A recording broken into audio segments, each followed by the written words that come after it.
Autism. Let me ask you, what do you know about autism, ladies and gentlemen? Autism is a very interesting subject that is very relevant to our society today. And today we are going to interview our first guest. His name is Scott, and Scott is open about his experience with autism. Let's invite him to the show today. Welcome to my brand new podcast in which I interview people about their life experiences. Let's get started. Okay, we're going live in 3, 2, 1. All right, feel free to introduce yourself. Hello, my name is Scott, and I have experienced mental health and living with autism. Well, welcome, Scott, to the podcast where I interview people with unusual life experiences. Personally, I think that autism is a very interesting subject that we haven't covered yet, so I'm very curious to hear you out.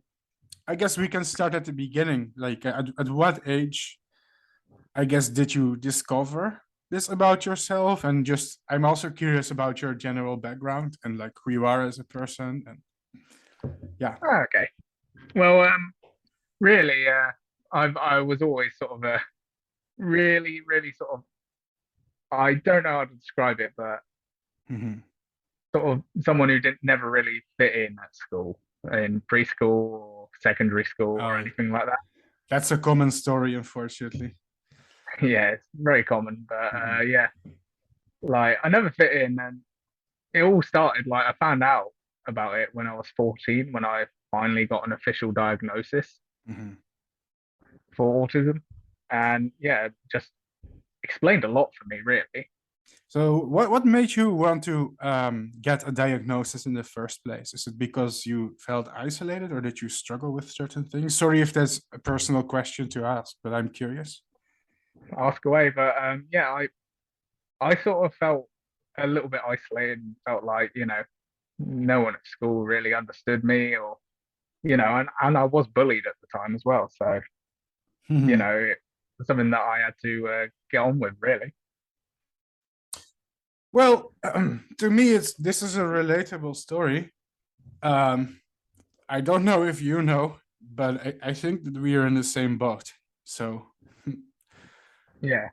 So I pretty much also had the same experience, and I also was diagnosed with autism. So I think we are alike in some way. Yeah. And like I do know that you've got autism. I did watch your little series on YouTube about it. Oh yeah. Well, I didn't want to mention it because it feels like I'm promoting my YouTube here. I don't want to do that, but you're right. I did make a video about it once. That's true. Well, let me do the promotion for you. Yeah. But yeah, I don't know. I think a lot of people with the condition, I guess they struggle to, I don't know. For me, the thing is, I always struggle to make meaningful connections with people, right? I can talk to people. I can be a little bit likable, but like sustaining a friendship or a connection, to me, that part was always very difficult, especially when I was younger. Oh yeah, definitely. Like at school, I really struggled to make meaningful connections. And I would say I still struggle with it now, and it has led to feelings of isolation, really. So the reason you wanted to get diagnosed, right, was it mainly because, for example, you struggled with functioning, or was it more because of the social aspect? It was more the social aspect, and I wanted some kind of explanation as to why I didn't really fit in with anyone. That makes sense. And so at this time you were about 14. How about your performance at school, for example? Did you struggle with that? Oh yeah, definitely. Like if it wasn't something to do with biology or nature, I just struggled with it heavily. That's also really relatable. How do we convey this? I always feel like, personally for me, I've always been very subjected to very intense preoccupations, right? Almost obsessive level of interest for some topics. But at the same time, topics that don't interest me is so much more difficult to learn about them, right? That's how I feel. Oh yeah. It's like It's like, my brain just rejects the information that it is not interested in, no matter how hard you try. That's how I feel, at least. I don't know how that is for you. yeah, definitely. Like, I could tell you anything about my tarantulas, but start talking to me about, I don't know, the weather, and I can't learn about that stuff. Yeah, exactly. For me, it was exactly the same. But I mean, you are open about it, so that's good. So how are Yeah. you? So how did it go from there? You were 14, you got diagnosed, I guess. And what happened next, I guess? I'm just curious. Well, first of all, at school, like, as soon as I got the official diagnosis, I tried to sort of get a little bit of learning support, you know, to be able to help me out. But when I went to them about my learning support, they were like, "Oh, we don't believe you got autism," and I'm like, there with, I've got the piece of paper that says I do in my hand. They didn't believe you? Yeah, they didn't believe me, or the note from the official psychologist that did the diagnosis. Wow. That's so weird, though. Yeah. And from that point, did things improve, or? I at least had a better understanding of the way I act, and sort of like, you know, why I got bothered by certain things like loud noises and stuff like that. So you feel like you get overstimulated a lot. Oh, definitely. Like, it's weird because one of the places which I just absolutely can't go into is a place called Primark. Primark. It's a clothing shop in the UK. Yeah, I've heard of it. Yeah. Yeah, but it's absolutely it's always packed, and there's so much going on that I just can't go in there. Well, I think most people struggle to go to Primark, trust me. But you know what I always found very interesting is how, you know, people with autism, I guess, this apply to us both.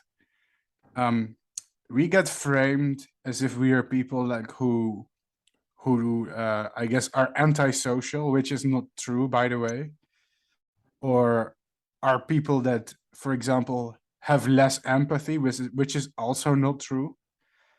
And you know, I think the thing with autism is you in general you have, you know, more difficulty interpreting what people say. You have more difficulty interpreting people's emotions, which in a way to people makes you more, I guess it makes you more distant, it makes you more difficult to communicate with.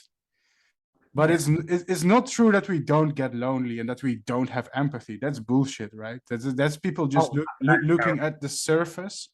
And that's what always kind of pissed me off about it, right? It's like with, I did find this sort of good explanation of it. Sort of like, why basically it's like everyone else has a manual for how to read you know, body language and facial expressions. Yes. But we've lost that manual, and it's not like we can behind the sofa. That's a perfect way to put it, to be honest. It feels, you know, it's like that meme on the internet, like now you are manually breathing, you know, because most people, they breathe automatically, but now you think about breathing. It's kind of like that, right? But in a social way. I feel that, yeah, right? You explained it very well. Yeah, I just started manually breathing then. Yeah, you lost the game, by the way. But yeah, that's how I feel about it. Like, you know, it's like, for example, when you struggle to read a book and people tell you that your eyesight is bad, but in reality you have dyslexia, for example. It's two different things. Both of them cause you to struggle to read, right? But it's different. People Yeah, it is. assume that you're not capable of understanding them. Now, like there's problems in the communication, but you're not incapable of understanding them, right? There's obstacles Yeah, along the way, but it's not like you are incapable. So that's it for me. yeah. So It's um like I myself, I would love nothing more than to just be able to socialize more and, be able to actually have that deep, meaningful connection. But, you know, it does it does make it difficult. I think so too, yeah. You know, I think until I was like at least 24, I was very lonely too. I practically had one best friend most of the time. It's only at a much later age, I guess, that I don't know. I started making more friends nowadays, but I wouldn't say that I'm not lonely anymore. I'm just less lonely. At the same time, Yeah, there's the amount of people that I like have a connection with, that really can relieve my loneliness is limited to like two or three people that I connect with really well. But yeah, despite that, it's still astronomically rare for me to meet someone that I connect with so well that they make me feel less lonely. yeah. I definitely get that. Like my pool of really close friends is pretty much at like two Mhm. people. The rest just don't make me feel any less lonely, really. Yeah, it's the same for me, and that's funny because nowadays I do meet a lot of people. But and I know how to I guess I become better at adapting. I know how to behave in a social situation that makes Yeah, me not come off as awkward. It's almost like I learn how to mask, how to hide, um, how to hide some of my behavior, and pretend to be a more. I don't like to use the word normal, but pretend to be more of a normal person, so to say. The lack for better words here. yeah.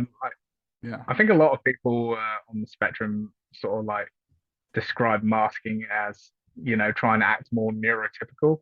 yeah, but it still results like in, I don't know. You can, I guess you can, at some level socialize with people, but it like rarely results in, I guess, a social relationships that last longer than a few months, or that isn't superficial. I can easily make superficial connections with people. I know how to do it. I've become almost trained in doing it. But Yeah, on a deeper level, it's still hard as fuck to connect with someone. That's how I feel. yeah. I mean, I am able to eat sort of like socialize with people at work. Ah, what kind of work do you do? I just work in a retail job in the aquatics section of a garden center. Well, at least you get to see cool fish and such. Oh yeah, stuff like koi and stuff like that. That's nice in a way. The customers aren't nice, I imagine, but the fish are. Oh yeah, the fish are definitely nice. Yeah, fish are always polite. That's what I like about them.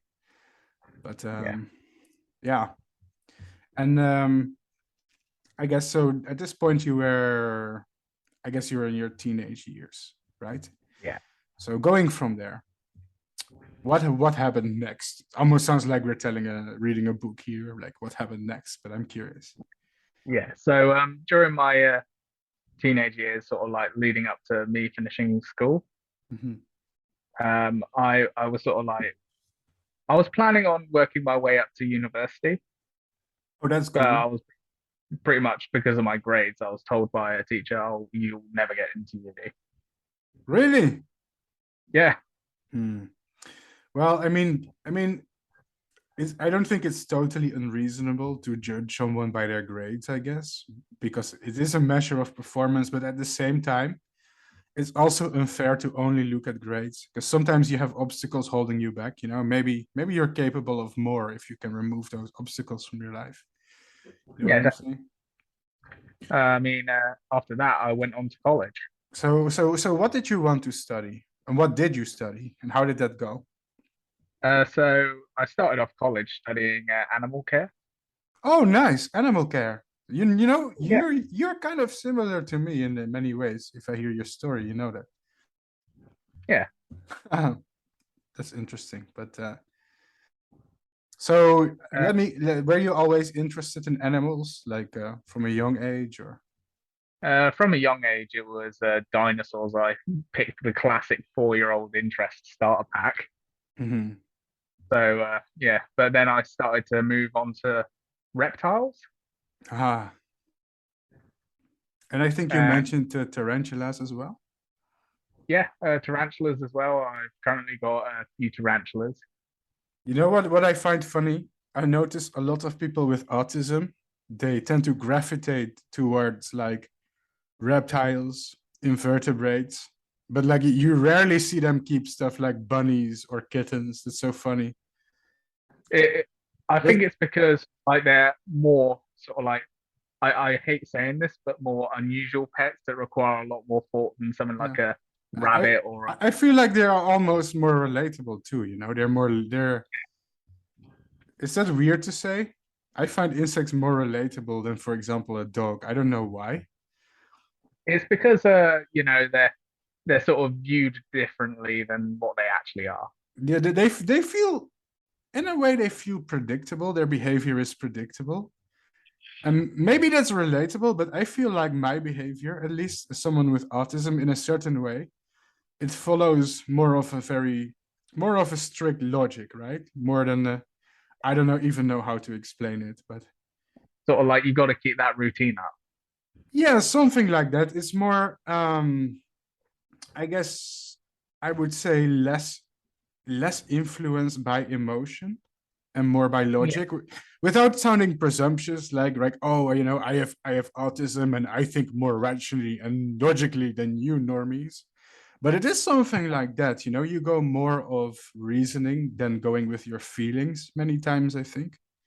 yeah. Kind of like I an mean, insect, kind of like a yeah, rat. like with my tarantulas, at least I know what they're going to be doing. Half the time, Tuttle's going to be in her burrow, acting all annoyed if I go in there. Yeah, Like but the only unpre- that's Hmm? what I like, you know. If you look at a moth or an insect, whatever it's doing, you can examine it, you can come up with an explanation for it. Like every behavior kind of is, I guess, very goal directed. It's easy to extrapolate it, you know, make assumptions about it. And for example, if a moth shivers its wings, it must be warming up its flight muscles, you know, to get ready to fly. And I like the fact that you can dissect it and it just completely makes sense. And I don't want to say that people with autism are like reptiles, by the way, but like I don't know, maybe it's I more get that. related. Maybe I we mean, are. the only unpredictable animal I have is the centipede. I can never predict that thing. Oh, you have a centipede. What kind of centipede do you have? Don't tell me. It's like a scolopendra or Yes, a scholar. oh, those things are terrifying. I swear, they're one of the animals that terrify me. I've actually been bitten by this one. Bitten by it. Yeah, I heard it hurts like hell. I can vouch for that. Oh my god, Had how to did take how the did that bit off happen? there. I forgot the no hands in the enclosure rule. Yeah, stupid me. Oh yeah, you forgot. Well, my god. I hope you don't keep any venomous snakes or stuff because if you make that mistake, you know, maybe your last mistake. Oh God, no! It would cost me thousands of pounds. Like I'd have to Hmm. apply for a DWA license and everything over here. I forgot you need those in the UK. Yeah, Here you can probably still do it without a license, but maybe it's not a bad thing that you need a license for that kind of stuff, you know, because yeah, it's I completely agree. Like it the shows that license you're cost. committed, right? That you're not someone who wants to play around with something deadly. Yeah, So when you went to study, right? You went to college and you yeah, studied animal care. Did you finish the degree? Did you manage to finish it? yeah. I studied all the way from level 1 to level 3. Okay, well that's good actually. That you at least for me studying is very difficult. So Hmm. I don't know how that is for you. I guess it's different for everyone, but It can be difficult, like, but because it was something to do a lot with my special interest, Ah, which is yes. reptiles and invertebrates. Mhm. Like it was specifically easy for me, That makes yeah, a to lot go of through. sense. So, funny thing is, I also tried to study biology twice, in fact, and twice I didn't finish my degree. Turns out Mm. I really have horrible problems when it comes to organization and planning. Like my executive functions are garbage. And I also have like these special interests that completely absorb my whole consciousness, like the moths. I'm so obsessed with moths, have been since I was a small child. But despite that, if you do biology, you run into complications like doing group projects with other people, internships, and in those situations, I really suck. I think I'm kind of good at learning theoretical stuff, but it depends, because if it requires a lot of planning to learn it and prepare for a test, that's where I fail on the planning aspect. It sucks because I still want to have a degree in biology someday. So I was wondering how it compares to your situation. Maybe I shouldn't With compare it, but me, with me, it worked because most of it was coursework, not tests. mm, So I didn't have to sort of revise for a test, which is something I really struggle with. mhm.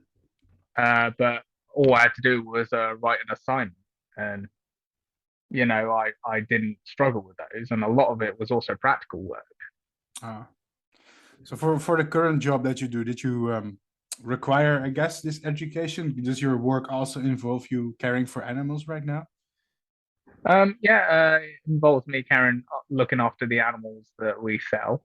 Ah, and which I imagine it's like goldfish and such. Yeah, goldfish and such, which isn't that too difficult. What I would say is, yeah, they didn't really require any sort of courses from me Mhm. for the job. However, when DEFRA came in to do the pet sales licensing, and they were like, "Oh, all right, where's your staff's license?" Mhm. So I was just like, "Oh, here's my level 3 diploma." Well, I mean, if it helps, if you get to do something that at least matches a little bit with your interests, I think those cases is where people with autism perform the best. Yeah, Because the and kind of environments where we really function in, they exist, but they are rare. And it often yeah, involves us being able to have some degree of freedom and being able to exercise our interests, which we tend to be really obsessed with. It's called a preoccupation, I think that's what psychologists call it. yeah, So, yeah, that part is also relatable, I guess. Yeah. So what's yeah, interesting is if you look at the way that people with autism communicate, I'm not a psychologist or anything, just a disclaimer, right? Because I don't want to give too strong of an advice, but I think cognitive studies has shown that people with autism, so they mm, are very good at conveying speech and conversations when they have a lot of information in them. When there is a high information load basically in your language, then it yeah, becomes easy, but we struggle to talk about things that have less information. So this includes small talk, for example, right? yeah, But that people with autism, they tend to be bad at things like small talk. But there's science behind it to back it up. That's because cognitively, we like to communicate with a high information load. So that means almost yeah. like the way I'm speaking right now. Like what I'm saying right now, it carries a lot of information at once. But like talking about the weather, like, hey, how was your day? That's more difficult for people like us most of the time. Most of the time, I just act like a complete robot and just go off a list of common phrases when I'm trying to do small talk. Well, yeah, I thought it was interesting because for me, it helps if science validates some of the things that I feel or have observed. And I think Yeah, that socially, I think we can actually function if we communicate with people that are like us, you know, we don't we like to get to the point and, you know, carry a lot of information in one sentence. So I guess I'm doing that right now. I talk a lot. I'm a compulsive talker, but some things I struggle to talk about. So yeah. Yeah, with me, sort of like, if you get me started on something that I have like quite a bit of knowledge in, Such as? you like tarantulas or... Okay, let's test it. Tell me about tarantulas, Scott. I'm curious. Okay. So I've got a few species actually in my collection. How many? So I've got one, two. Yeah, I've got about 4 currently. Mm-hmm. So I have Brazilian giant blonde, which is a Nandu trepepi. That is the Latin name. Mm-hmm. They are from South America, and they only live about 10 years, unfortunately. Only 10 years. Yeah, the males are only live about 2 years. I mean, that's a long time for me. My moths, they live like 2 months, so. Oh yeah. Compared to moths, that is a long lifespan. But yeah, they tend to live around sort of more arider parts of Brazil. So sort of like, you know, out of the rainforest, sort of like in the drier grassland type areas. That's cool. I've actually worked in Brazil, so that's cool to hear that. I haven't been to the dry savanna-like areas of Brazil, mostly the rainforest, but I know they exist.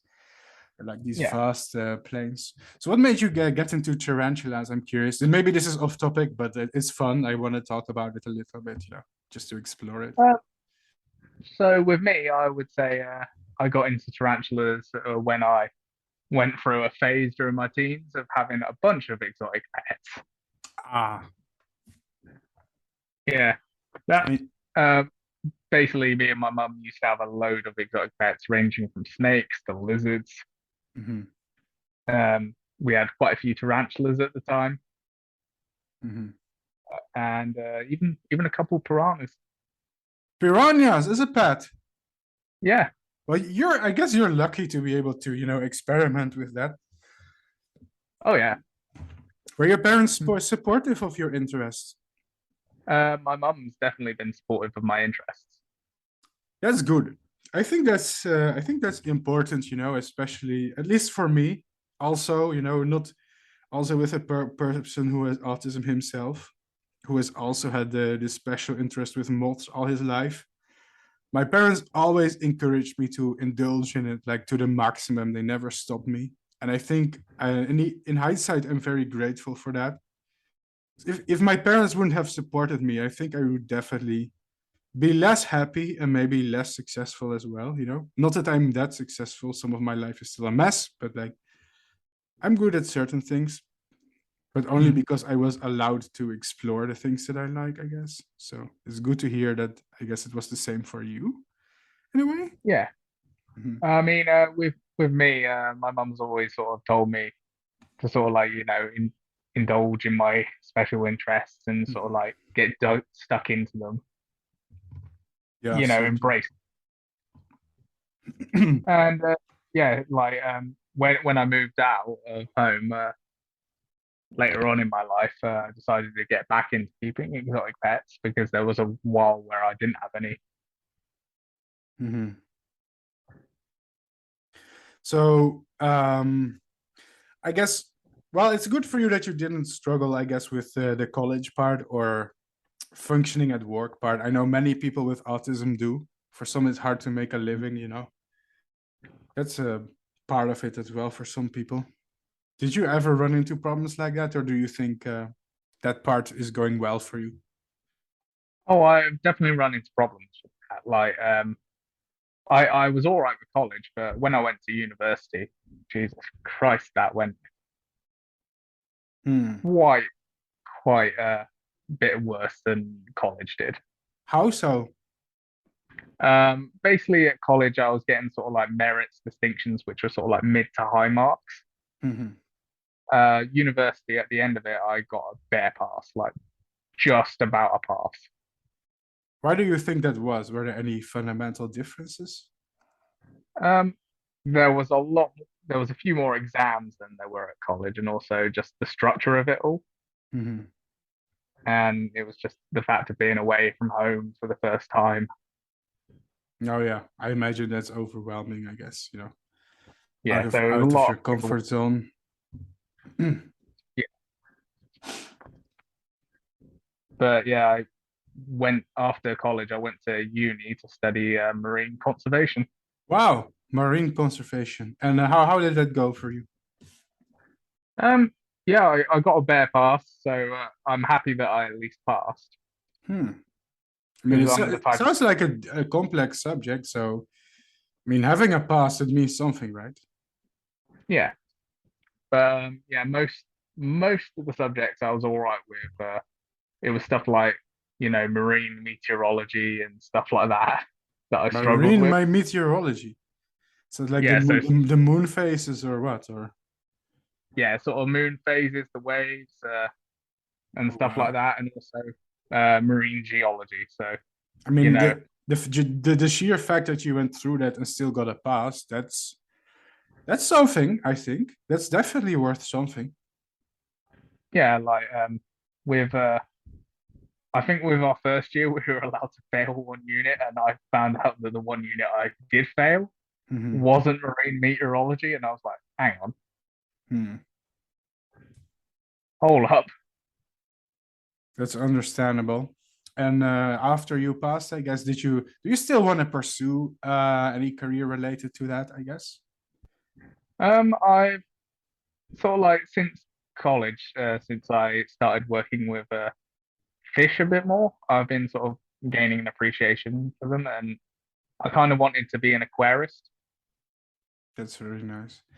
I think that's probably one of the best things that you can do is, I guess, try to monetize the things that you love, because you know we tend to be so intensely obsessed with certain subjects. If you can monetize that and just make a living from doing that, that's probably the best outcome for most people with autism, I Yeah, think. Because I don't think everyone with autism has a special interest, but I do think like at least half of us, I think, do. Like it's one of the correct characteristics. yeah. So it's strange, Like, isn't it? yeah, it is strange. Like, I have always kind of had a special interest of one or another throughout Mhm. my life. Like, when I was really young, it was dinosaurs. Like, I was that weird kid who would do like Mhm. impressions of a T-Rex in the playground. So what's funny is one of the things that I read in a study is that so when you do things in life, right, that are rewarding, your body, Mm, your brain, it kind of rewards you with quote unquote pleasure. Things like dopamine, right? It's a neurotransmitter and it activates the reward system in your brain. It's what gives you the mm, good feeling, you know.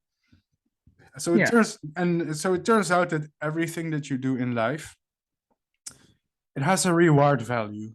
For example, if you're hungry and you eat a meal, then you get a certain amount of pleasure from that, right? A certain amount of dopamine, certain amount mm, of happiness juice in your brain.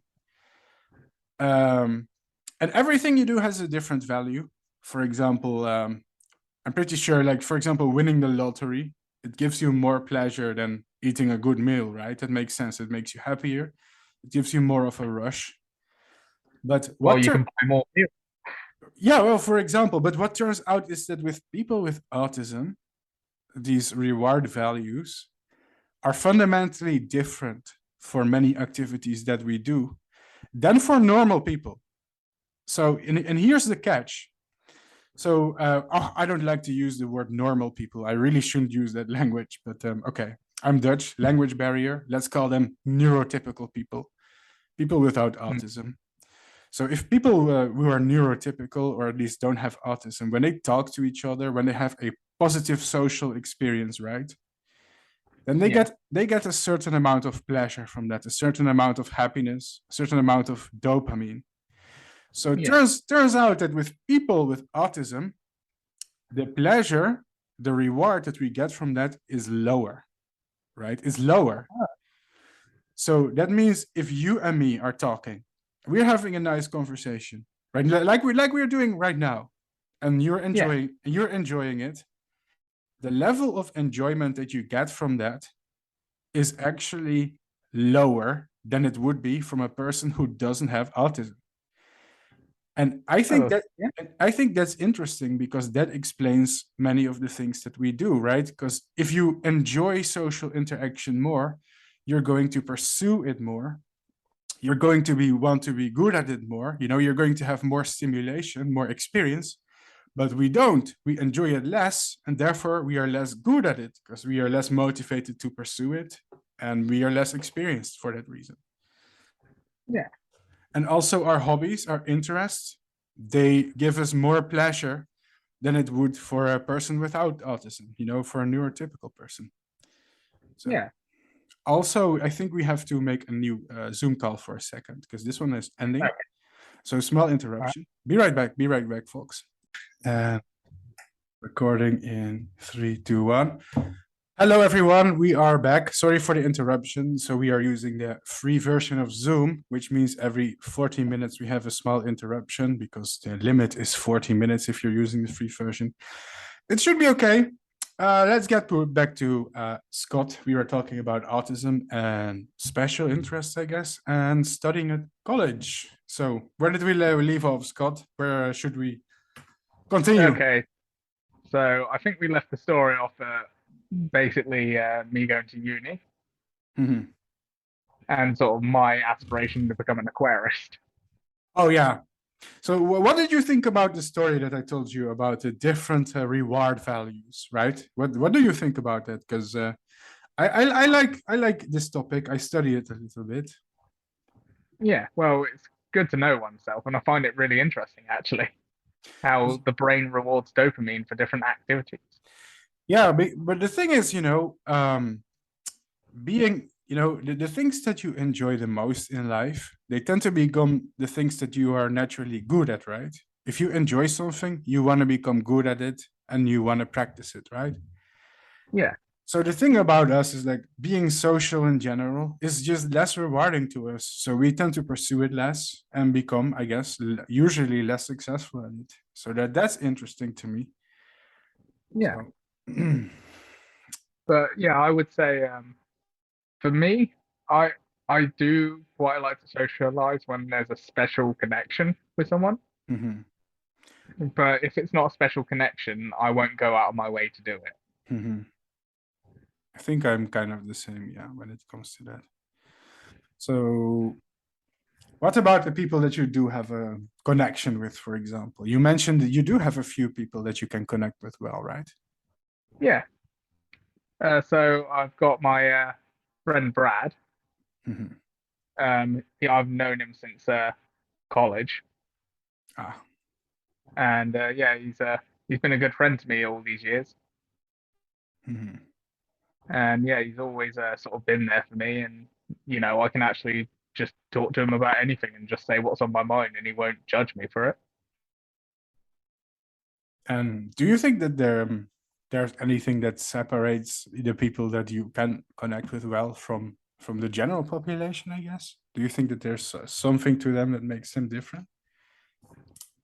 I think it's someone who's a lot more open, So openness. Openness and sort of like someone who's very straightforward. So straightforwardness. I think, yeah, I think I feel you on that.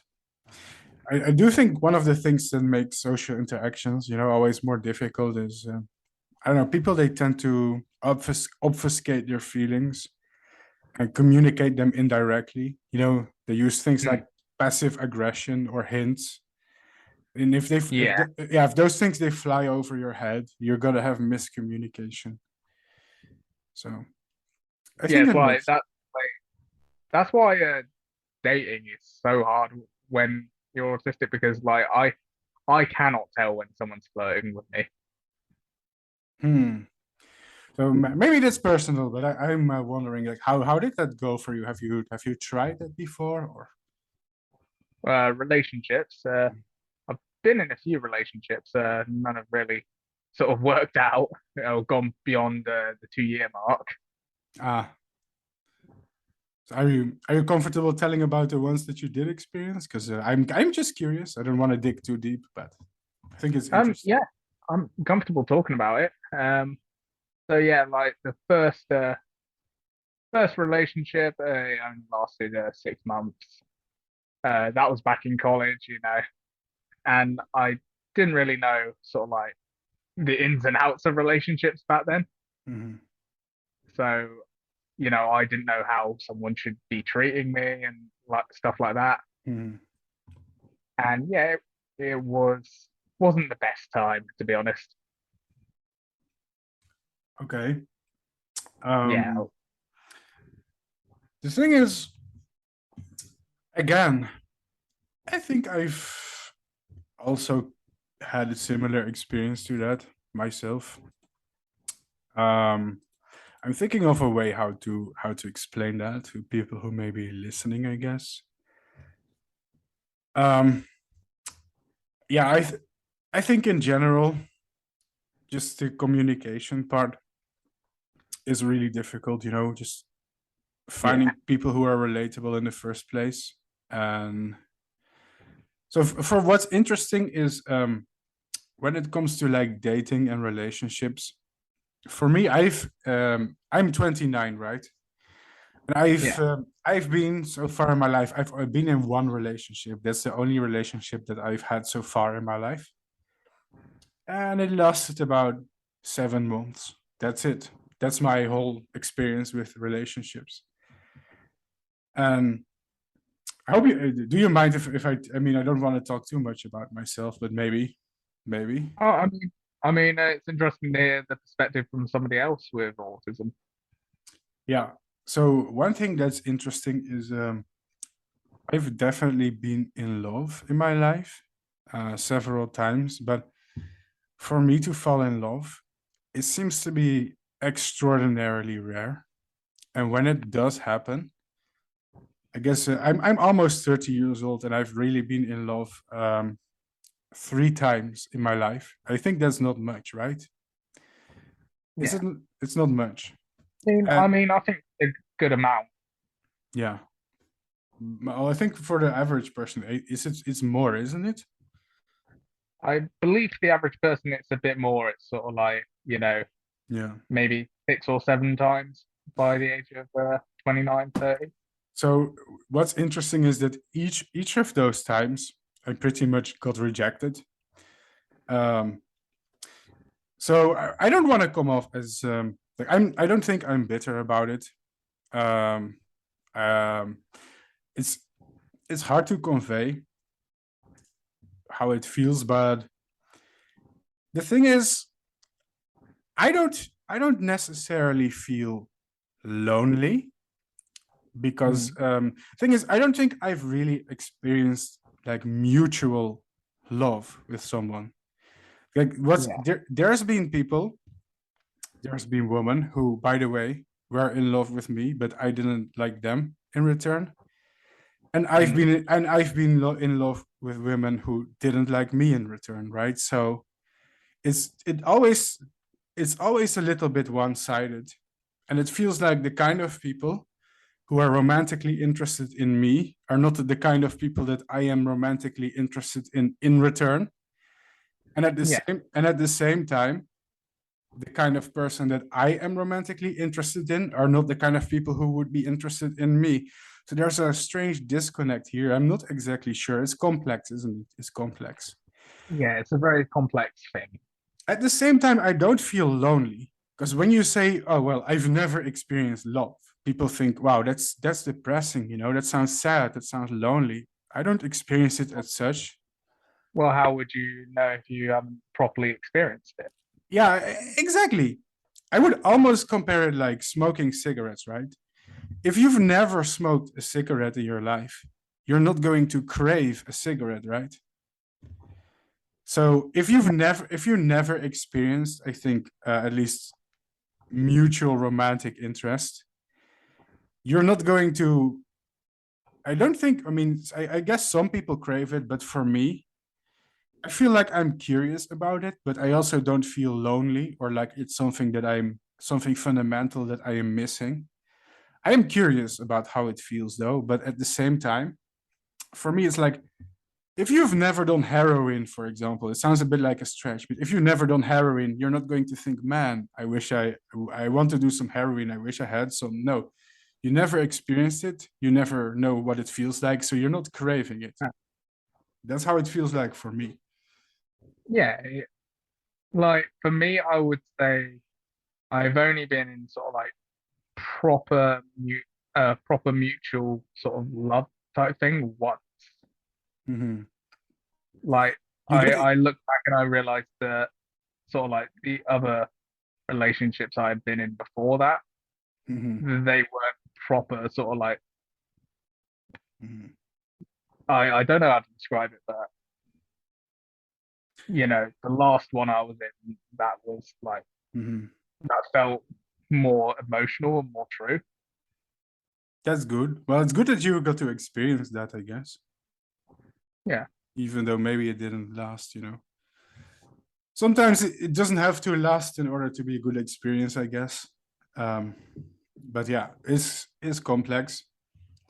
For me, it's also complex, Just thinking about it, I didn't expect to talk about this today, but trying to find the right words is not easy. But Yeah, like, I do get that. Like I mhm. myself, I can't sort of find the words sometimes. Yeah, because it's complex, it's hard, and I don't want to come off as I don't want to give people the wrong impression, right? I don't want to sound like someone who is bitter or lonely or whatever. Um, I don't feel like I am undesirable or something or unattractive. I know that there are some people. I do get some level of interest, but it's rarely like, Me- it's rarely romantical in nature. It's more like people who, I guess, just I don't know, see me online or something, and they think that I'm something weird that I don't know. They're curious about, but I at the same time, it rarely turns into like something that's lasting. It's yeah, more. exactly. I get like contemporary interest. Like, hey, I listen. I'm not Ryan Gosling. I'm a guy who breeds moths on the internet, right? It's not like I get like I don't want to sound like someone who is humble bragging or something like. But sometimes, once in a blue moon, I do get people who approach me because they just I don't know. Strangely, it's often through the internet because they just see Yeah. what I do, and I guess to some people, to some women, I should say woman, not people, it's attractive at some level. I guess the fact that I'm a weird or quirky person. But most of the time, it's not like something romantic, right? It's more superficial than that, I think, which is fine. You can take it at face value and appreciate it and take the ego boost. But like interpersonal, deep, romantic things, I have no clue. Maybe it's me though. I think sort of like, you know, what you were saying about sort of like, you know, people thinking, oh, he's quirky, he breeds moths. Mhm, I think it's because they can sort of sense that you're passionate about something, mhm, like really passionate about something. I don't think it's exactly sort of like pure fascination with something quotation marks weird. mhm. I think it's just seeing that you're so passionate about the moths that that's a sort of an attractive quality. I think so. I think dating in general is this.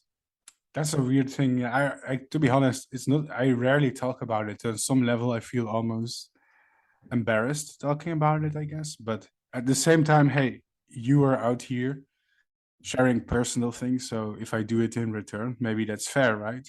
I don't have any secrets. I don't think that I'm ashamed. But at some level, it's strange to talk about it, I guess, to open up about that kind of stuff. I don't know how that feels like to you. I mean, Okay. I'm pretty much an open book when it comes to these things. Same for me. I mean, relationships in general, I think they're a strange thing if you have autism. Yeah. For me personally, I think for me, emotionally, for example, I'm someone who needs a lot of personal space. And I think that applies to a lot of people with autism. Can't generalize everyone, of course, but in some way, I think that like we like to have more distance in some way. I think that can be hard for some people, you know. Like for me, when it's come to past relationships, I've always wanted a bit of distance. Like, I haven't been sort of too big on, Mhm. Physical affection, like cuddling and that. Ah, But, there's only been, as I said, like there's one that felt like proper, true, mutual. mhm, That's the only one where I felt sort of like happy to have them sort of like that close. mhm. Otherwise, it's just been like, I need my space. So I guess for you, was that the closest you've been able to come to another person, or Yeah, that's been the closest I've been able to get to another person Mhm, mhm. without feeling some form of sort of like, oh shit, I need to get away. That's interesting. So I'm trying to find a word here because it's a complex subject. It's definitely a Yeah. complex subject, but I'm just kind of wondering, what are the kind of things that make us comfortable with a person in situations like that? And I, does it depend on the kind of person, for example, you think? Must be, right? I think it entirely depends on the type of person, I believe. Mhm, Like someone who is able to sort of like, see past sort of like the autism and I sort of see. understand, hey, like I know you feel uncomfortable. Like we don't have to, be that close if you don't want to. Mhm, Someone who's sort of like, supportive in that. yeah. Because when it comes to like I don't know, romantic things, just the way that, at least for me, that I express myself and like to show affection, it's not like it's radically different from most people, but in a way I feel like it's different, you know. It's more like, I don't know, you like to show it more through actions than words, I think. Because Yeah, maybe I think that some way we describe less value to stuff like that. And it sounds like a huge generalization, but I do think like autism and stuff like friendship and dating, they are interesting subjects. To me, they are definitely yeah, interesting subjects, because it's almost kind of like we have a different set of values in some way, different yeah, rules, and it's hard to find someone who adheres to these rules, someone yeah, who gets the rules, who understands them. It's like these invisible rules that don't make sense to other people, but in return, I think that the other people also do a lot of stuff that doesn't make sense to us, and it's yeah. hard to I find. think going back to the manual analogy from earlier, Yeah. like neurotypical people, they have a manual on how to sort of like understand social cues and that. Mhm. But we have a rule book of Yeah. our values, but they can't read ours and we can't read theirs. Mhm. I agree with that.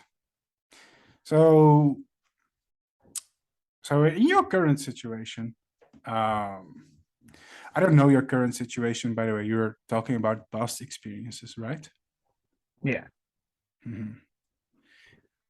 So, do you, like, for me personally, it's strange because I relate a lot of things to myself right now, by the way. I don't usually do that, but I think there's so much parallels. By the way, yeah, I also think because people with autism, they like to make what is called like parallel stories, right? They relate to themselves, but Yeah. that's how we often tend to communicate. To listeners, it may come off as I don't know, me trying to make the conversation about myself. But I've had people, between us, I think this conversation makes more sense. yeah. For me, at least, I think I did have to struggle. I still do with a strange sense of loneliness a lot of time. Which sounds like there's this weird paradox, right? Because I don't know. I don't think that I'm the person that no one likes or no one wants to hang out with, you know.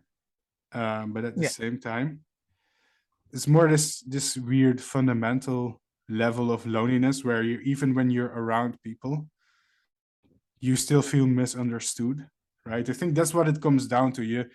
I don't think you need a lot of people to not feel lonely. I think one or two people are enough to not make you feel lonely as long as they understand you.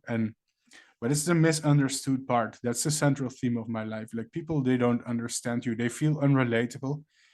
Even if they like you, even if they want to hang out with you, it's not going to make you less lonely if they don't understand you. And for me, that's always been a big obstacle, at least in my life. Yeah. It's Yeah. like, for me, I've always wanted to be more understood by people. Mhm. Like, I've wanted people to just, see me for me, Yeah. and sort of like, and it does feel lonely sometimes when I went through a phase where I didn't really have, sort of like, before I started college and everything, where I didn't really have any friends, like any I could even call like true friends. Mhm. And that was probably a really lonely time in my life. That's understandable. For me, it was also the same. I think, at least for me, the internet, the whole social media thing did make me a little bit less lonely. It made me less lonely in a superficial way, but it didn't make me less lonely, I guess, on a deeper level. Without sounding emo or bitter, or I'm not emo or bitter. I'm grateful with what I have, but at the same time, yeah, just how it I mean, feels. when you're talking about stuff like this, it is easy to sort of like, for people to misunderstand and think you're coming off as like emo or bitter when you're not. Like, that's not the point. Yeah, I mean, you're just being honest about, I guess, vulnerabilities, and people's response to that is, to say like, "Oh, poor guy." It's not like I'm out here like looking for sympathy or feeling bad for myself, but at the same time, I'm also, I just want to be open about the things that I feel. Yeah. That's how it is from my point of view. Um, I don't want to hide it. I mm, want to just be me. yeah, no, that part is really understandable, I guess. So, well, I guess where did we where did we leave off in your life story? Maybe I think we should go back to that a little bit. Okay. So you went to So yeah, college. of course I went to uni Mhm. and I studied marine conservation. Yeah. And yeah, I managed to get a passing grade on that. Mhm. And yeah, that was I was quite proud of myself for actually getting a passing grade on it. There Mhm. was a point where I wasn't sure I was going to pass, but I passed. And you know what? I actually went. I saw that teacher in public who told me that I would never get to uni. Ha! Prove them wrong. I proved them wrong. That's the biggest motivation in life. Proving people wrong, Oh yeah, definitely. for sure. And after that, But after uni, I stayed where I studied for a little bit. Like, I found a little flat there, mhm. and I started I started a job at a shop called McColl's. Mhm. Yeah, that wasn't a great work environment. Why not? Uh, well, basically, I'm sure you can understand it's quite hard to hold down a job if it has absolutely nothing to do with your special interest. So what were you required to do there at your job? I was just basically a till boy. Did you have to work with like customers or? Yeah, a lot of customers. That's also that's usually the painful part, isn't it? Like having to answer to, at least I wouldn't be able to do it. I wouldn't be able to work like in a store or a restaurant and please people. Yeah. I would, Well, yeah. I wasn't able to work there for very long. Mm. What are the kind of Yeah. issues that you ran into? Basically, anytime I would come into any sort of confrontation with a customer. Oh, and you do get in confrontations with customers. How is that? Why is that? Oftentimes it's just a really, really pissed off guy or someone like that Oh my God. who's Why moaning though? about. Why though? Why are they so pissed off? Oh, usually it's because we didn't have anything stocked. Oh, but that's not even your fault, right? Yeah, it wasn't my fault. Like it's either someone hadn't stocked them in the night before, Mhm. someone was moaning about the Costa machine and how the cappuccino didn't come out as a cappuccino and almost threw the coffee over me. Wow, that's disgusting though. That's what Yeah, I really don't like about yeah, I think most people in general who work those kind of jobs, they suffer. But yeah, for us it sounds like a double nightmare. People are I'm this is off topic, but let's not blame people with autism because customers nowadays and people in general are disgustingly entitled. So that's, I wouldn't pin that on people with autism alone, right? Like, have you seen how people treat like workers at McDonald's if they get the order wrong? Like, yeah, yeah, I've been at McDonald's many times and I've seen like some 50 or 60-year-old guy screaming on top of his lungs to some 18-year-old student or somebody who's even still in high school because they forgot the chicken nuggets. Like, damn, you know? yeah, That's unreasonable. I mean, you can complain if they make a mistake, but often, first of all, often you're taking out your anger at a person who is not even responsible for the mistake because they're just doing the cash register, for example, and the people who made the mistake, they're like doing the cooking. And I don't know, I yeah, feel mistakes are human, right? Like to take out your rage on somebody who already struggles and is working a minimum wage, that shit sucks. So I'm Yeah. definitely not blaming autism for that. Oh yeah. It's definitely not just a problem for people with autism. It's a problem for anyone who works a retail setting. Yeah. But But did they eventually particularly fire for you or? Oh, sorry. No, proceed. but particularly for me, it was literally just hell there. Like I did not like the job at all, and it, in fact, ruined my mental health a lot. Mm-hmm. In which way exactly? Just to give me an image. Well, I did end up just having a mental breakdown at the time. Mm-hmm. Because you are so stressed out, I guess. Yeah. That's I think that's a common story. That's definitely a common story. If people like us want to get into, I say the word people like us very often, but like, yeah, for me, for you, it's probably the same, you know. Yeah. Some places, some environments are just, I don't know, not very accommodating. If you, No. yeah, even if you have a slight little, I guess, more slightly more difficulty understanding the social rules and stuff, you know. Yeah. It's Mm. like, you know, comparing my current workplace to that is so much better. Mm-hmm. like the customers are still sometimes entitled. Mm-hmm. That's But definitely you hard. know, Yeah. at least I get to go and see the fish afterwards. I imagine that helps. Oh yeah, definitely. So, so nowadays, like, how you are doing now, socially, mentally, do you think that you've improved, and are there still things that you struggle with? I mean, there's certainly things I still struggle with on a day to day. Like, I would not deny that I struggle with things still, but I think I've definitely improved a lot over the years. Such as? I'm curious. I mean, I've definitely improved in sort of like, being able to mask at work and stuff like that.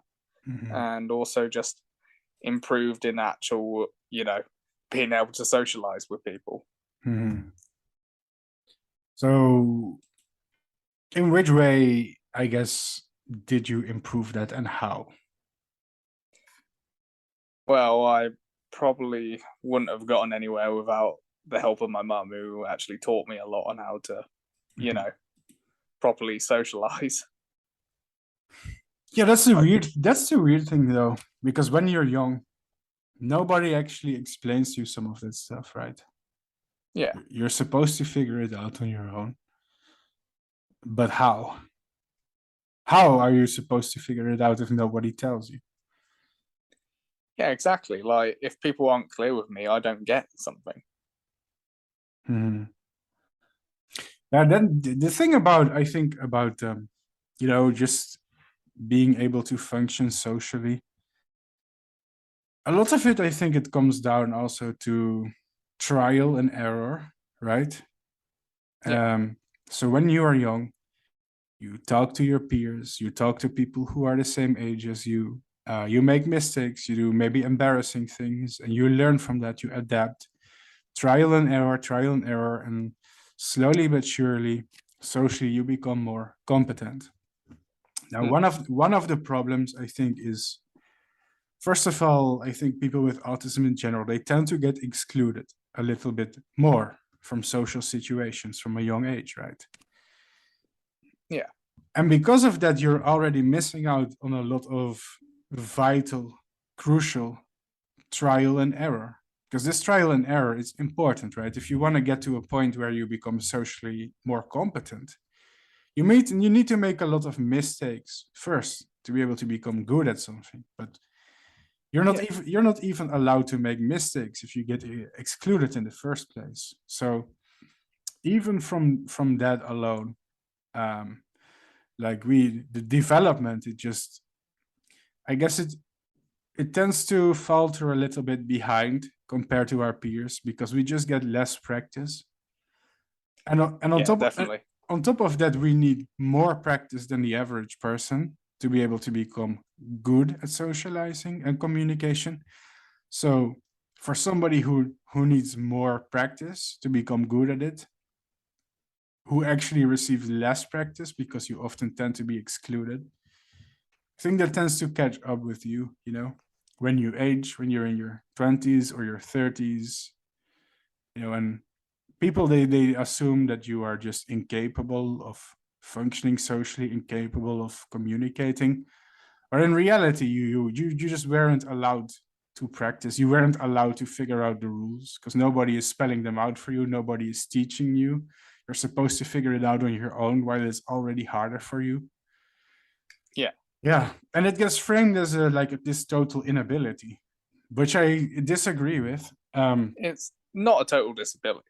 Yeah, I mean, from what I see, I don't want to speak for everyone with autism. I'm sure that there's a lot of people with autism who very much struggle with social situations and who will for the rest of their life struggle with it, right? So I don't want to speak for them and think that they can fix it if they practice more. But I do think that there is an overwhelming amount of situations where we can function socially, but we are just denied the opportunity to do so and learn everything and figure it out. I think that goes a long way. Like, if I was given a lot more sort of ability to do that trial and error growing up, Mhm. then I would be a lot better at socializing. Well, exactly. For me, my cheat code was really YouTube and social media. And the thing about social media is it gets people to reach out to you. It gets people to invite you to stuff and talk to you. And at the beginning, it was very embarrassing.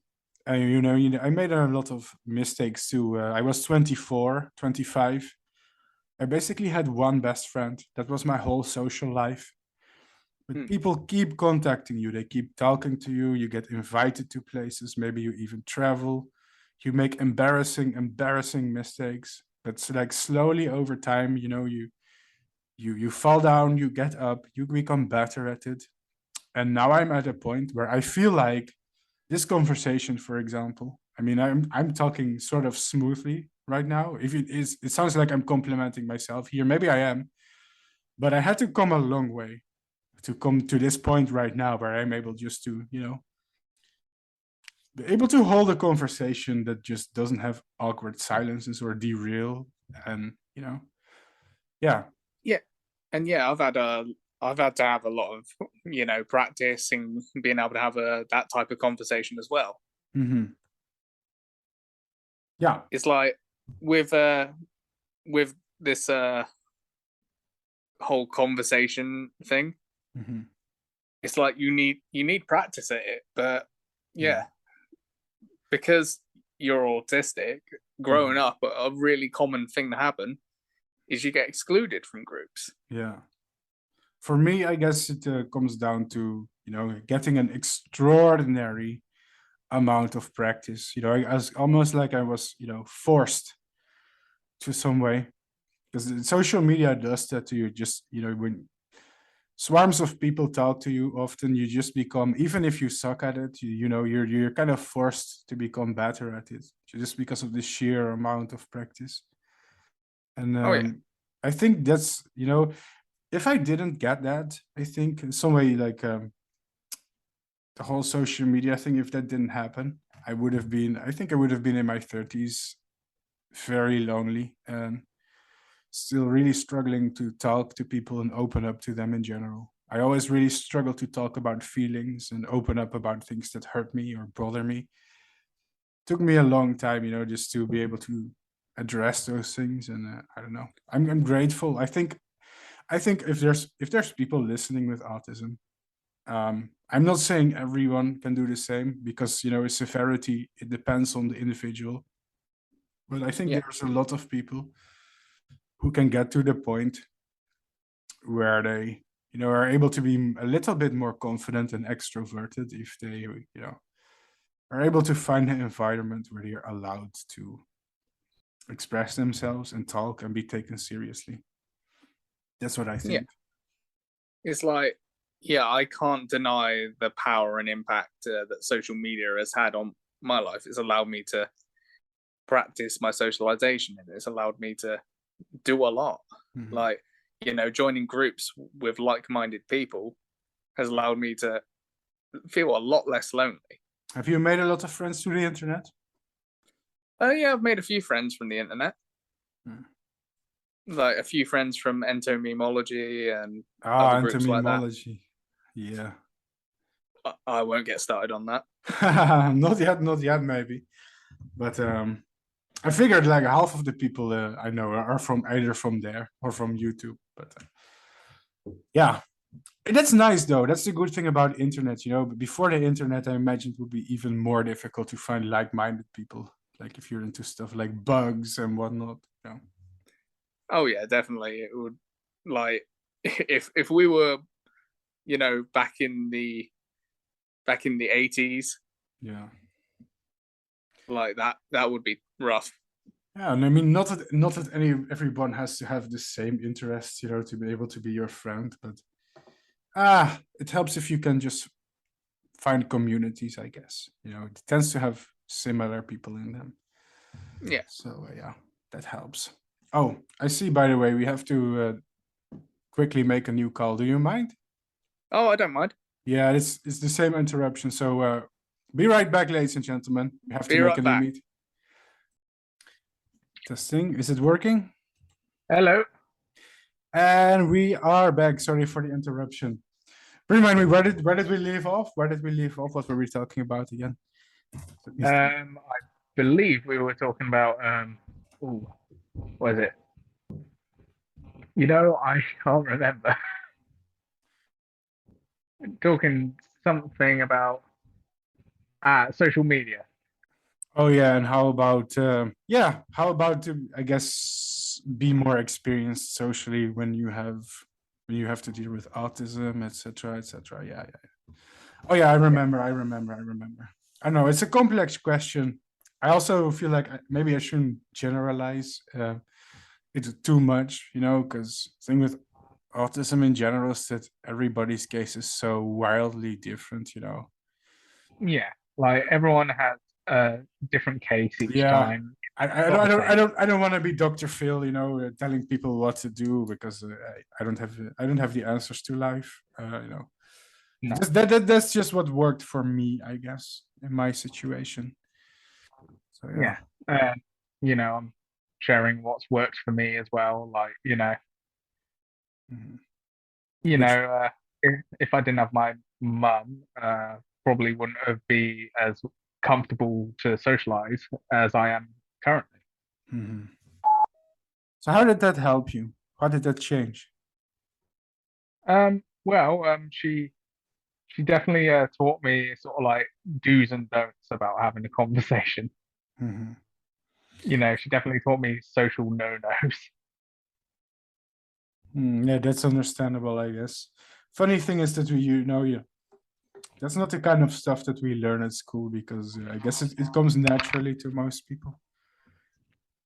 So the interesting thing is, I think if you look at the underlying neurology of autism, is your brain, right? Your brain cells, they make connections, right? Yeah. They have something called synapses. A brain cell is basically, I think it has like an axis and it ends in all these kind of tentacles, right? These small connections it makes with other brain cells. These are called synapses. And I think what goes on with people with autism is they have an abundance of synapses in their brain cells, which means that you have an overabundance of connections. You basically have overconnectivity of brain cells. And this is a problem because it leads to miscommunications, I guess, in so many ways, and also an overload of information.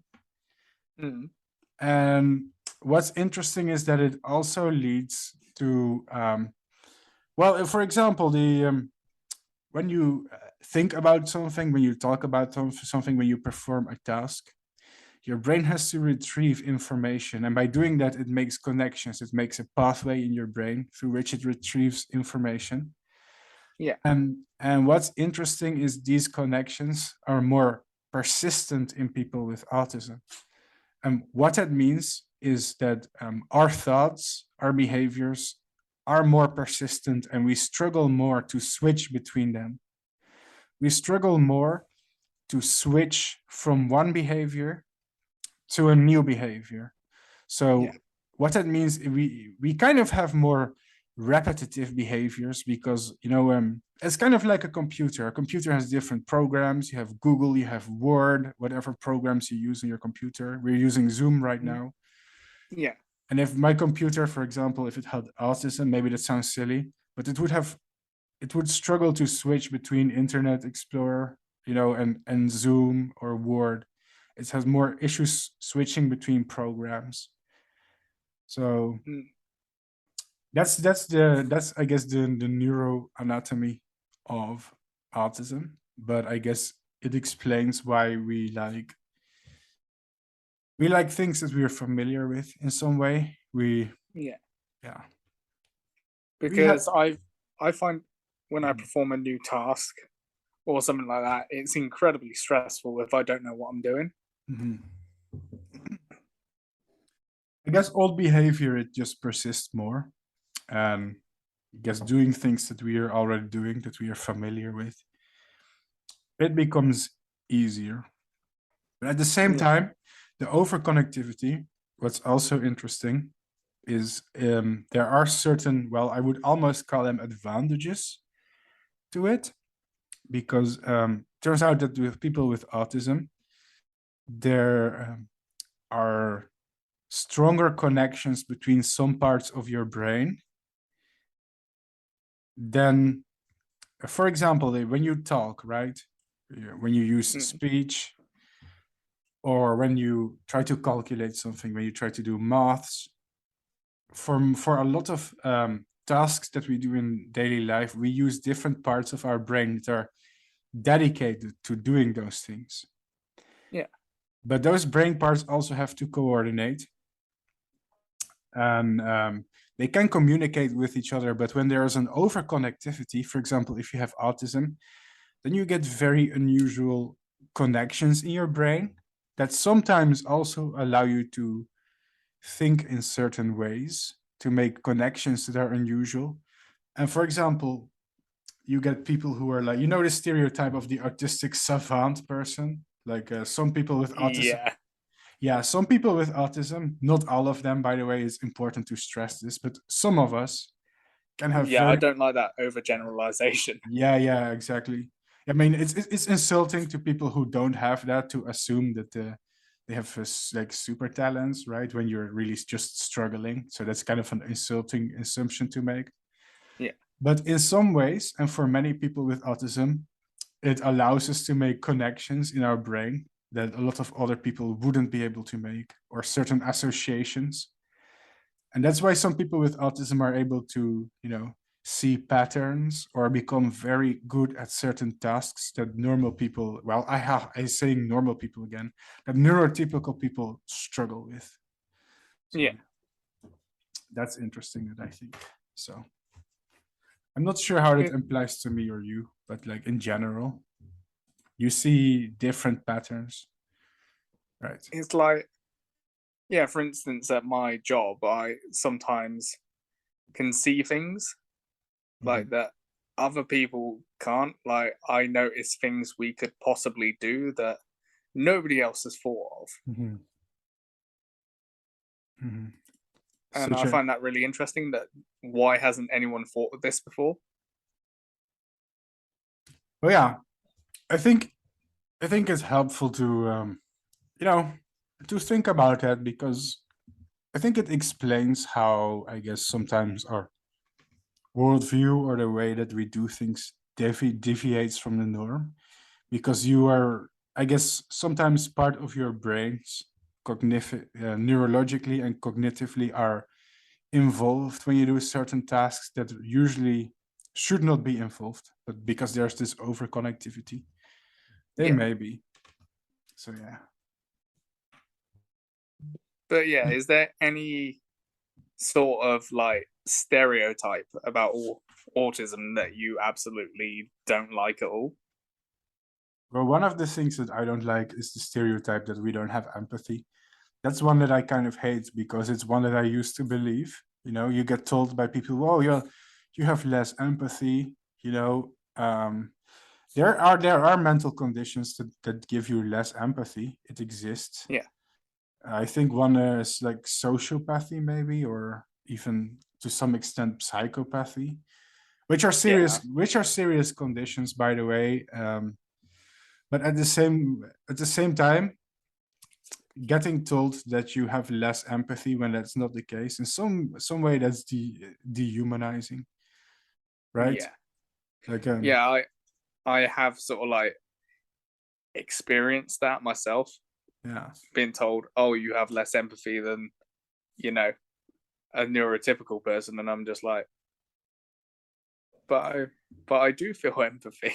yeah. But the thing is, at the surface level, it almost seems true, right? Because when somebody is feeling sad, for example, or when someone is feeling a certain way, you have more trouble, I guess, you have more trouble interpreting the signs that someone has said, right? So it may go over your head, like, so you socially you don't pick up on some certain cues, right? The cues that somebody may be feeling bad, the social cues that somebody is happy or sad or depressed.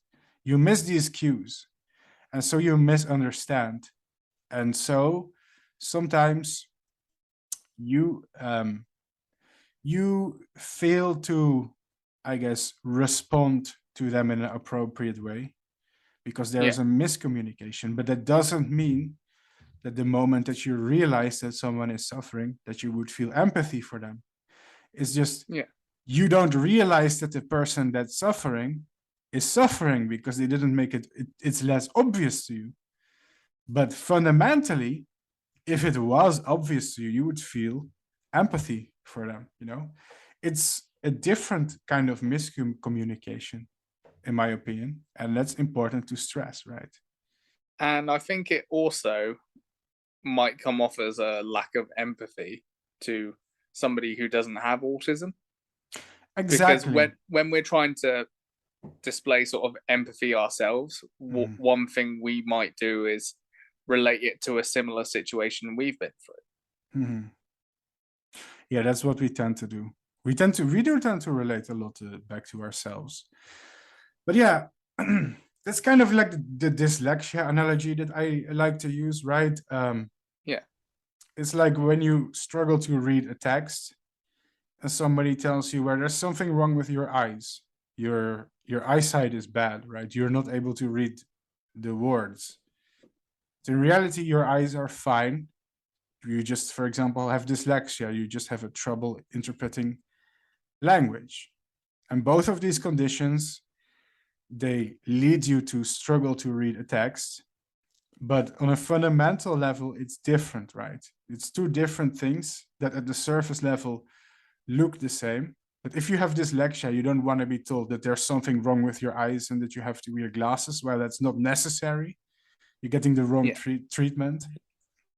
And at the same time, if you're, you know, I guess I already made my point, but yeah, that's how it kind of feels, you know. Yeah, exactly. Yeah. But yeah, I feel that, you know, we do have empathy, and that is completely wrong. I think so. I mean, I know for sure that I feel empathy. It's just less obvious to me, you know, in many situations that somebody is feeling a certain way. If I get obvious signals and I can figure it out, I will relate to them, you know. That's the thing.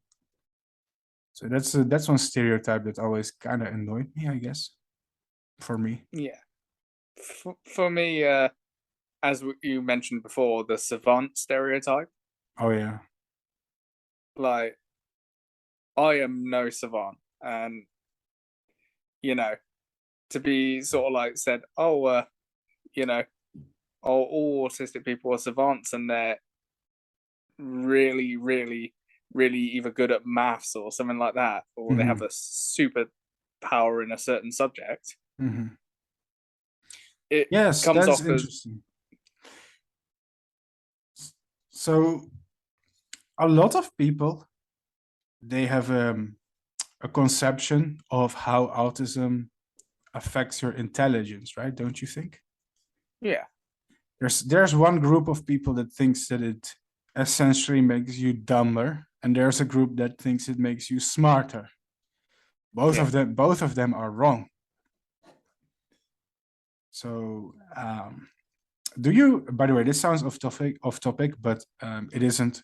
But do you know what a normal distribution is? Like where we're talking about averages and mathematics, right? A normal distribution is, for me, maths was never my strong point.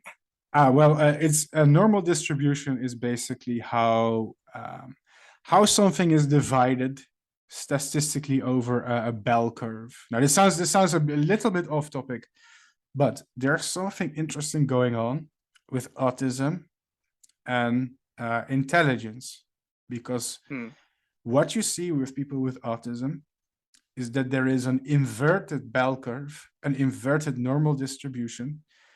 What that means is that people with autism are more likely to have an intelligence quotient that is either below average or above average. So that means that if you have autism, you are more likely to have either under average intelligence or above average intelligence. So that is interesting. Yeah. It's so people with autism it's more rare for us to have an average intelligence, and it's more common for us to have a lower or a higher than average intelligence. But it's not true. It's not true that it only makes you more intelligent or less intelligent. It makes you both. It goes both ways. But the interesting thing is our intelligence is more polarized between high and low. Now, of course, IQ and stuff, it's maybe a little bit, in some ways, overrated. I think measuring intelligence is more complex than putting IQ points on it. But like, Yeah. cognitively, in a way, it makes sense, and I think it's interesting. I never understood the appeal of, rating IQ, really. Yeah, it's a bit complex because IQ is just that. IQ is just an average of how you perform certain cognitive tasks compared to your peers. But I think true intelligence, of course, is human intelligence in general, is so much more complex than that, Yeah, you'd need a way more advanced test to, do true human intelligence. Yeah, that's why I'm careful with using it like as an end of all, something that can objectively measure how quote unquote smart someone is. But I do think IQ, it can be an somewhat accurate predictor in some cases for how you perform on life, at least on certain levels, without adding too much value to it.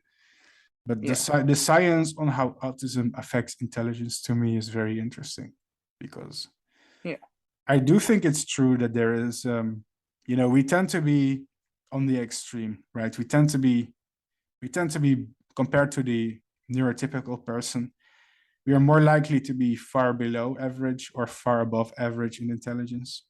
That's an interesting thing to think about. But we are more rarely in the middle. We are more rarely like on a quote unquote average, normal level of IQ. So yeah. But it's important to note it goes both ways. It doesn't make you smarter. It doesn't make you, I hate to use the word dumber, but for a lack of more subtle words, it doesn't make you smarter or dumber, but it makes you more likely to be either of them. But it doesn't go one way, right? Yeah. Right. And I think, intelligence is such a complex thing that, yes, you might be highly intelligent with one thing, but have absolutely no clue with another thing. Yes, it is just an average. That's literally what it is. Actually, in my case, there's something very strange going on. I think they tested me, and so turns out my spatial awareness, my IQ, is actually very well on the lower side. It's around the 90 IQ. So this is like spatial awareness, planning, organization, using tools. It's very below average. But my verbal IQ, my verbal intelligence quotient was around 127. So that's gifted. So that's strange, because now you have, a person like me who scores at some levels gifted and at some levels far below average. Yeah. And they actually tested it, and I believe my IQ was literally around 100, which is the median. Like the average IQ is 100, and mine is around that. But the problem is, this IQ is an average of how I perform on certain things, and there is such a discrepancy in how I perform. So I have There's a discrepancy in my IQ, and it's actually very extreme. So for me, that makes the average also kind of useless, you know. Yeah. I mean, on average, everybody has like one boob and one testicle, right? Yeah. But in practice, you rarely see that. You know, that's the problem with average. Yeah. Yeah. Like that's also the thing. Like now they've got semi IQ tests specifically for autism online now. You know, find really? out what your weak points are and what your strong points are. I would really take online tests with a grain of salt, because I've seen. Yeah, it's a grain of salt, but like people are now making them. I'm not a fan of online tests in general, because there's so much, I don't know. It's such an easy way for people to diagnose themselves or just confirm their own bias. Yeah. I think if you have any doubts about autism, you should really see at least a mental health professional, you know. Like, I wouldn't recommend self-diagnosis, because if you get an official diagnosis, at least you can get the support you need. Yeah, absolutely. And you could be wrong. So that's what I think, yeah. Yeah. Yeah. It's interesting though. There's a lot to say about the condition, I guess. So overall, I guess overall it does tend to make life more difficult. So yeah. So nowadays, for example, how are you doing nowadays? And are there any things in your life, for example, that you would still like to improve or change? I feel I'm doing all right nowadays. I feel I do need to work on other aspects of my mental health a bit more. May I ask which aspects, for example, if that isn't too personal? Like, you know, I do also suffer from depression as well. So I would like to work on that. So do you think that's something that you yourself can, for example, if you have chronic depression, can you work on that? Or I imagine this is usually in the form more of like a treatment, right? That helps. Yeah, usually it would be in the form of sort of like therapy or stuff like that, but at the moment, to get an appointment, it is literally almost impossible. And sorry if you can hear noise, my dog's just woken up. Oh, I actually don't hear it, so oh, that's good.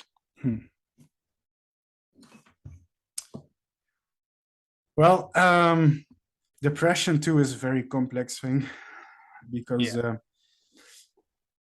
I think in some cases it's chronic and it's more innate to you, and in some cases it's more caused by the environment, and it's hard to distinguish that, right?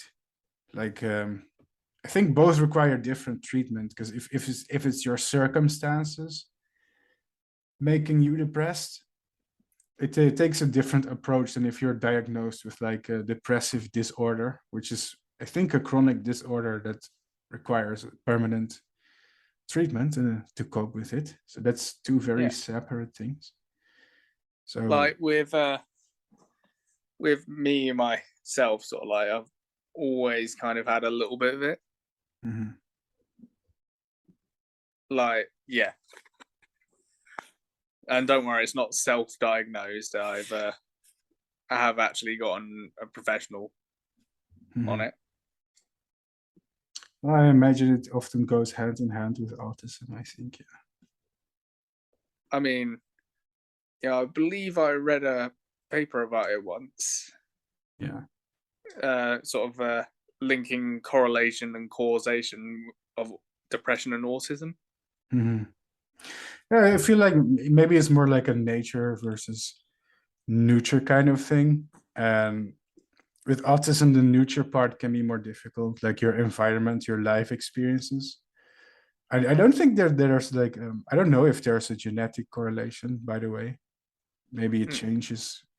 But I imagine that your circumstances, you know, just growing up, are more likely to give you depression if you have autism, you know, just because things in general, you know, taking care of yourself and such are more difficult. So yeah. Yeah. Mm-hmm. It's like combined with sort of like some of the loneliness that can come out of autism. Mm-hmm. Mm-hmm. I think that's where a lot of sort of depression when you're autistic can come from. I think so, yeah. I mean, isolation in general. I think our generation in general is a very lonely generation. I feel we are very isolated. People who are in their 20s and 30s right now in the West, we are some of the most, I think, isolated people. Now, of course, mental health issues, it exacerbates, it makes it worse, Yeah.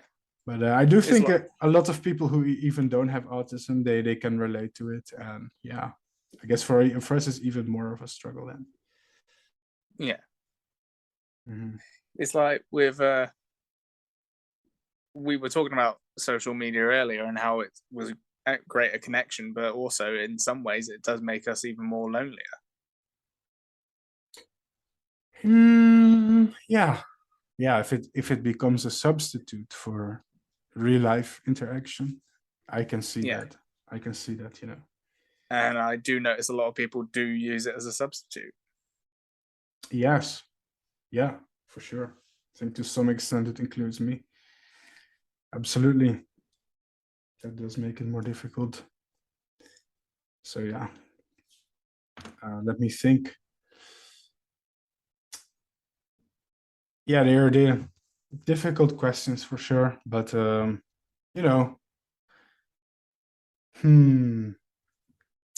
to word it in a certain way that doesn't sound awkward, but yeah, I do get that, like trying to word something correctly. Mm-hmm. I mean, I've spoken to so many people who are our age and are feeling lonely and disconnected. It's a problem in general, it's a problem with society in general, in my opinion. So yeah, on top of that, there's people with many mental health issues, which can range from, well, of course, autism, depression, but also many other things. Yeah. That just struggle in general, I guess, to find their own place, their own, tend to, nowadays we kind of tend to, I think we are very selective in the people who we open up to and who we hang out with, I guess, in a certain way, right? It's uninclusive in many ways, and that just makes it harder. I do. Like, my impression from you though is, I mean, you do seem good at. You seem like you have a lot of self-awareness. You are good at just talking about your feelings, I guess. So I think this is definitely possible for you to somehow find people that you can relate and connect to. Yeah. Yeah. Like, I think that when talking about feelings and, coming across all that with other people, Yeah. there's no point in hiding anything. Mm-hmm. Yeah, I agree. Yeah, you have to be honest with it. Huh? And I guess if you had to give any advice to people listening, or what would you give them? What kind of advice would you give them? People who have the same issues as us. Okay, well, first of all, I would say, even though it might be scary for you, try and socialize as much as possible. Mm-hmm. Try and get out there and, make friends. You're gonna make mistakes. You're gonna do awful, embarrassing things sometimes, but just embrace it. Learn from it. Mm-hmm. And another thing I would say is always hold on to those people who are your true friends. That's definitely a good one. Yeah, especially if it's so rare, Hold on to them. Yeah, I can attest to that. That's good advice, I think. Yeah. So. And one more bit of advice I would say is embrace your interests. Absolutely. That's one of the things, at least for me, that made my life a lot better. Yeah. Yeah. For sure. I would also add, it's important to be, I think, in touch with your feelings and open about them. That's just advice in general, but I think a lot of people in life, they're kind of stuck and in denial about the way that they feel and the things that they struggle with. And if you double down on denying those kind of experiences, you're not going to get the help that you need, and not find the people that I guess you can connect to very well. So yeah. Yeah. Are there any other experiences that you would like to talk about in your life that you think are important or worth talking about or addressing? I would say really that, also, when you move out of home, really, I moved out of home sort of like after uni, and that was incredibly tough. Oh yeah, I can imagine. Like, I know a few people on the spectrum who, they don't move out of home as soon as I did. But yeah, it was just, incredibly rough experience because I was just out there by myself, just trying to learn how to be an adult. And did you eventually manage, or did someone help you? Well, I probably haven't praised this woman enough, but my mum has helped me a lot with sort of like giving me advice and stuff like that. But also a lot of it I have figured out by myself. Shout out to Scott's mom. Hi, Mum, if you're listening. It's the same for me and my mom. She still pampers me, so thanks, Mom. But shout out to Bart's mum. Maybe she'll listen to this at some point. I think so. Yeah. Yeah. Is there anything else you would like to add, or maybe ask me, or whatever you want? So, with your autism, is there anything that you've specifically, like a moment you specifically struggled with? Yes, in general, it's one of the things I really struggle with is studying. That really sucks because I'm very passionate about biology. I always wanted to be a biologist. And it sucks that, there's constraints in how I'm able to study and plan and basically sabotage all my own attempts. I don't have a driver's license at the moment. I suck at driving. The multitasking aspect of it is really difficult. So I don't have a driver's license either. Yeah, well, that's a major thing. It limits my freedom. I feel very dependent in many ways. That really sucks. That's harsh. Yeah. Interpersonally, I'm happy. I've become much better at making connections and friendships, but I think there's also still a lot of improvements I can make. But that's, oh my God, there's actually so many things that I struggle with in my life at some level, I guess. Almost everything. Yeah. But yeah, functioning at the workplace, studying, becoming independent, just organizing, planning, all of those things at once are things that I struggled with, just also generally just making a living, being independent from my parents, etc., etc. And there's still a long road ahead of me. I'm probably halfway there, which is better than not being anywhere, but still I'm not completely where I want to be. So yeah, that's I guess the difficulty. Well, I mean, if you work towards it, then you're gonna get there. Mm-hmm. I hope so. I hope it will be the same for you. Yeah, I mean, I've been working incredibly hard to get where I am now. Mm-hmm.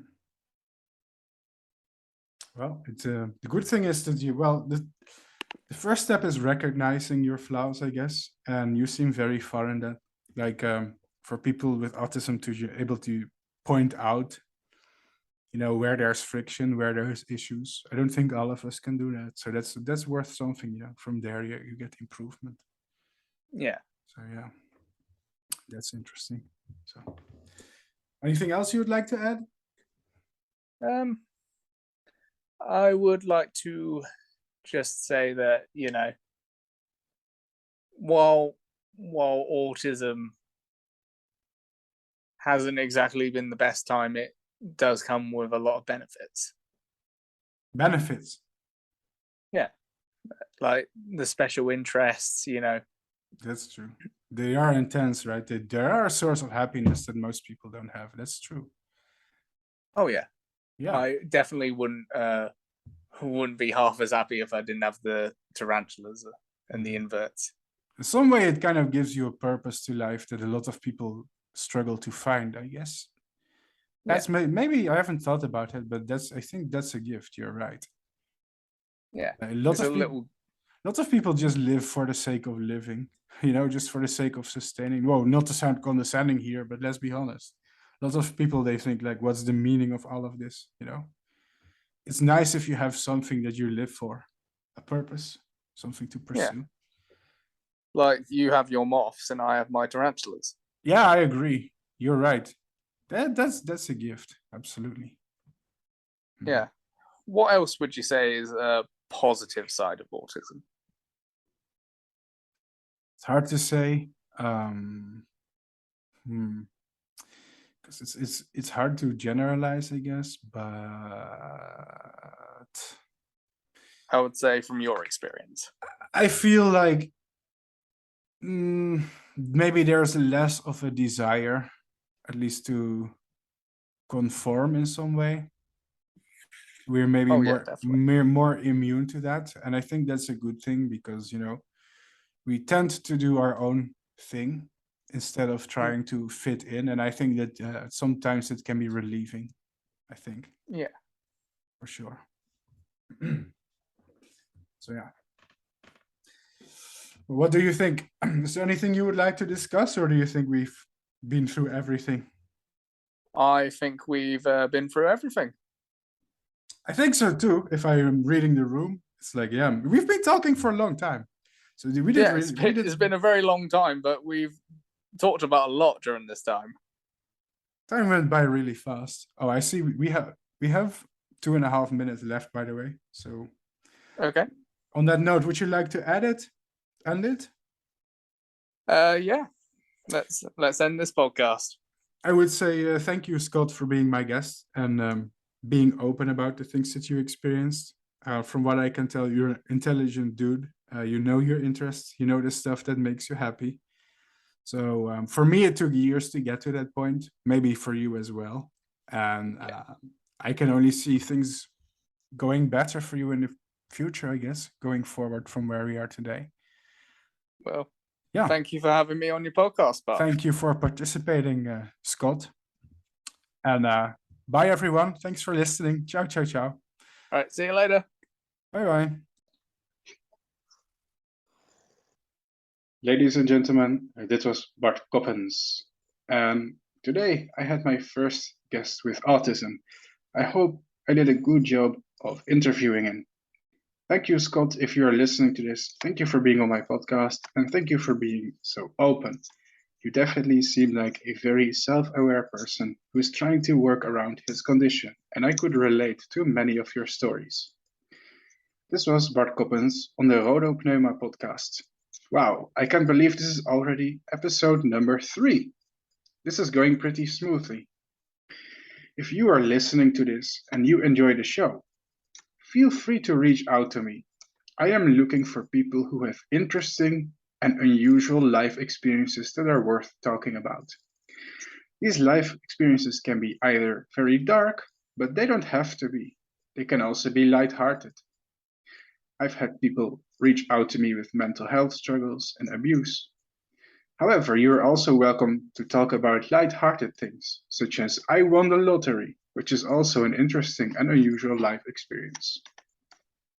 Feel free to send me a DM, send me an email, or send me a private message on Instagram, Facebook, or by email, and let me know your life experience. What are some of the things that you have struggled with in your life that you would like to share with others? I know it's scary to be in a public podcast, but I think many stories deserve to be told. Many experiences that people have deserve to be shared on the internet. They deserve to be discussed and talked about. This is Bart Coppens with the Rhodopneuma podcast. Last but not least, this podcast is brand new. What does that mean? It means, because the podcast is brand new, that right now we really don't have any viewers, followers, or listeners yet. The most difficult with starting any project on social media is finding your first followers, your first audience, your first fans. Personally, I would like to keep going. However, I'm gonna need some support in the form of you people sharing this podcast. Download the podcast, play it in your car, listen to it while you're at work, perhaps. Share it with your family, share it with your coworkers, share it with your friends. Copy the link to your favorite episode and post it on Twitter. Post it on Reddit. Post it on forums that you are active on. Post it in your Facebook group. Spread the word. What this podcast right now really needs are listeners and viewers. Because without those, well, what is a podcast without an audience? Thank you guys for listening. Hope you enjoyed it. If you enjoyed it, please consider sharing this and spreading it so the podcast can grow bigger and I continue to interview more people, because that would be